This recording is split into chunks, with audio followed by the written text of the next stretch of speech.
Hello guys, dito tayo sa labas. Nanonood ng mga naglalakad Saudi National Day ngayon. Ito sila guys. Ayan guys, ang daming tao.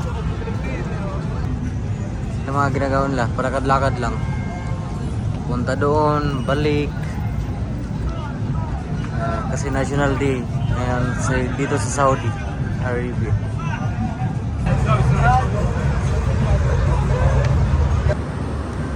Yung guys, kita nyo grabe ka traffic, hindi lang dito sa dyan sa atin sa Maynila traffic pa dito sa Saudi pag mag holiday nila dito, may mga okasyon sila ngayon kasi Saudi National Day, kaya ganito ka traffic ito sa Al-Hasa. Pero pag hindi siya walang okasyon, walang holidays dito sa Saudi, masyadong maluwag yan, tuloy-tuloy yung dalo na sakyan kasi mga highway, maluluwag yung mga kalsada dito. Pero pag may holiday, ganito yan, yung iba dito pa dumadaan sa likod. Ginagawa nila guys, mga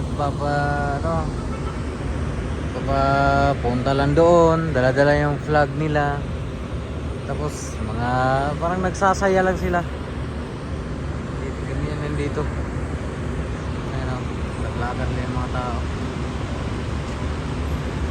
Tapos nung nakaraan guys, nung nakaraang holiday, nag-aaway, nagsasapakan dyan. Ay hindi pala, sampalan pala yung away nila, sampalan. Kaya ang daming mga pulis, mga kabantay bawat kanto yan, sunahan doon, sunahan, tapos dito rin yan, mahaba yan ang dito kasi ako sa laptop kasi pag sila, pag ganyan na ipaparada na rin sila, ay daming mga loko-loko rin ng ibang Saudi.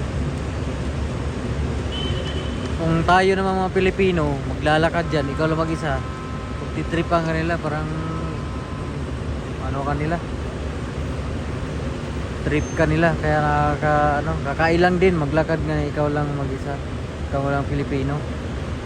Kahit marami kayo, kung ganyan din kadami nila, wala din, maiilang nga talaga maglakad kasi iba ikaw yung trip nila parang lagi kang Pilipino, ano lang yung mga sasabihin nga, mga kakabastusan, ganyan yung nila. Yung iba naman okay naman sa kapila. So yun lang guys, hanggang 23 ng September holidays dito sa Saudi Arabia. So sa mga nandito, mga Pilipino, mga nagbabiyahe or naggagala kayo mga ganitong oras, gabi hanggang madaling araw, asahan nyo na, pa-traffic kayo mga ganitong oras. So nandito na lang, what's up you?